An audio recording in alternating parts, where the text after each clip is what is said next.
So, how do you like them apples? Alright, that was corny. Alright, but yeah, here's my apple trees out here. And a few of them actually do have apples. This one's loaded with it. Look, we got one here, one up there. This limb here has got a bunch of them on it. Got one down here.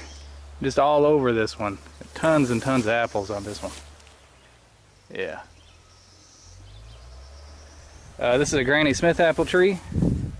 That one over there is a Red Delicious, and it has one or two apples on it, not very many.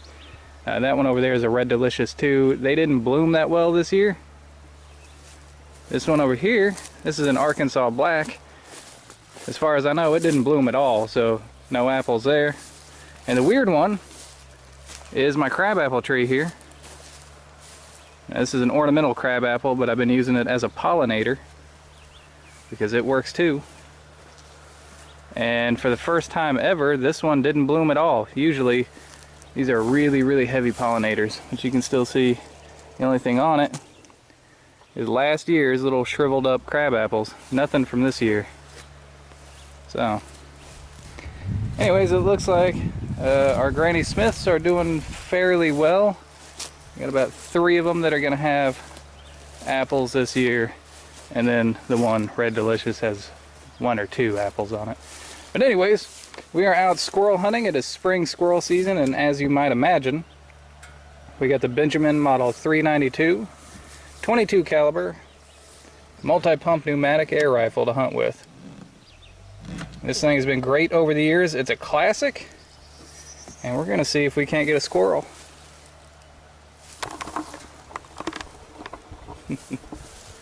So it's been raining all day today. Rain finally stopped. I can hear the neighbor out working on his tractor. So it's a little bit cooler today than what it has been because of the rain. It has been up in the 90s pretty much every day. And now it is, I'll tell you exactly what it is, 75. So I think right now, 75 with a little bit of breeze, probably our best chance at getting a squirrel. Stay tuned.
If you're wondering, the knife of the day will be this Case knife here. It's a very simple Case Stockman. You have 3 blades.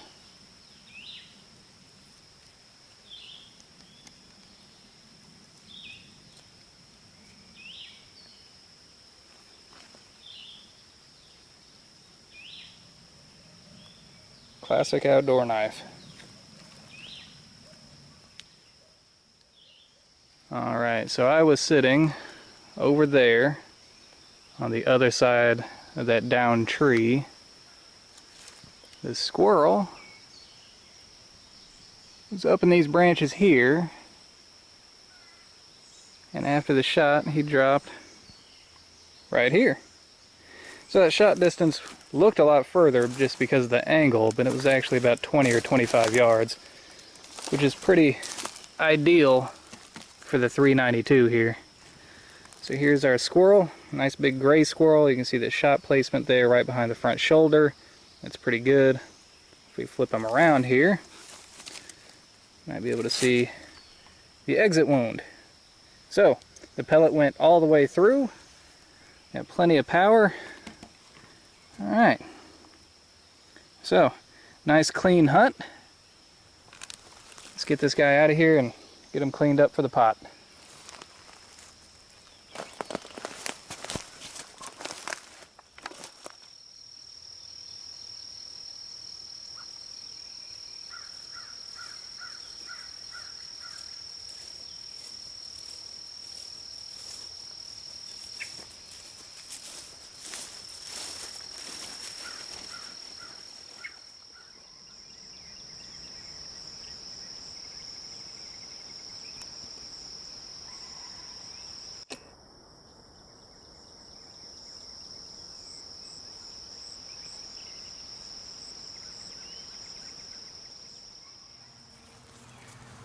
Alright, so now that the hunt is over, I want to talk to you a little bit about this specific air rifle and how I came to get this one. And to do that, I got to take it back over a decade ago to a time period that we now know as the Great Recession. And I know a lot of my viewers are probably too young to remember much about the recession, and I know I've got a lot of professionals that watch this channel too. I imagine a lot of them probably had fairly secure jobs during that time period, so they may not have been affected very much by it. But if you found yourself looking for work, or if you were just starting your professional life, maybe just coming out of high school or college, or in my case coming out of the military and trying to start a civilian life, times were tough. You know, I had a lot of plans coming out of the military. I wanted to go on long hikes and hunt big game and shoot my big bore rifles, but it just wasn't to be. You know, even if I had a place to go to do that kind of thing, I didn't have gas money to get there and back. See, the gas prices were really high back then, higher then than they are today. I remember gas getting up almost to $5 a gallon, so that's a lot. So rather than look further out and look for the big thing, I chose to look closer and look at the small things that were feasible, things that I could actually do. And you know, air guns became a big hobby for me. You know, it's not deer or elk hunting, but, you know, squirrel keeps meat in the freezer, and, you know, air gun here will keep you out shooting. So, coming into my air gunning hobby, I had a few air guns. I had some nice ones too, but mostly spring powered. And I'm not a real big fan of the spring powered air guns just because they're difficult to shoot.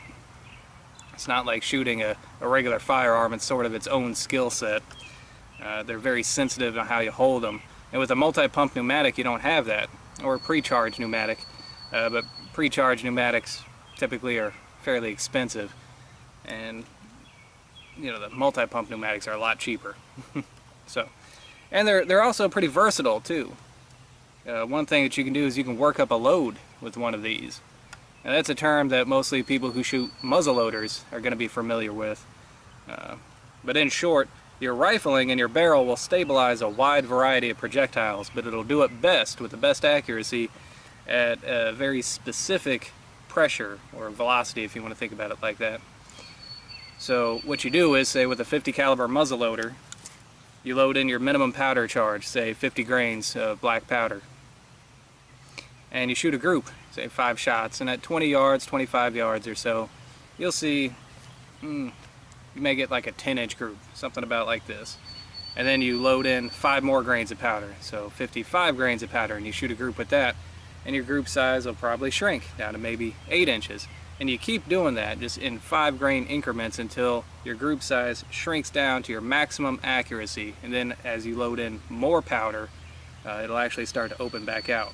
So that most accurate group that you get, it's called working up a load, and then you stick with that load for that projectile.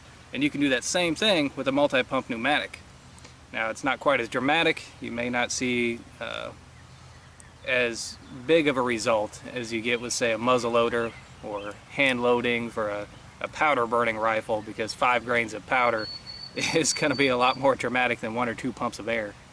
But you can tailor the amount of pumps that you put in here to the pellet that you have and get a fairly good accuracy out of a wide range of pellets. So that's one of the big benefits of a multi-pump pneumatic. So I wanted to get this one because I wanted a solid, robust, classic styled air rifle. I wanted a multi-pump pneumatic, and this one fit the bill. Now, it's kind of expensive, especially for an air gun. It's going to be around $180, $200 or so, and you might be thinking, well, gee, I can get a 22 long rifle for that. Yep. Yeah, you probably could. And you can probably get 22 long rifle ammo right now cheaper than you can get some of the premium pellets. But going back in the day, we had gun scares, we had ammo scares.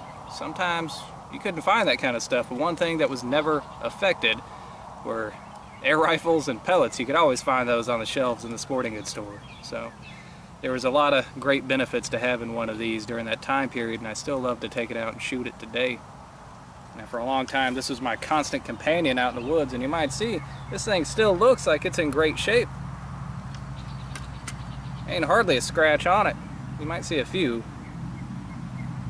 That's not because I didn't use it, it's because I really babied this thing. So, anyways, it's been great. I've had it for a lot of years now. I had to replace the seals in it just last year, but ever since then it's been better than ever. So, anyways, guys, I hope you enjoyed it, and that's all the time that I have for today. So, until next time, thumbs up.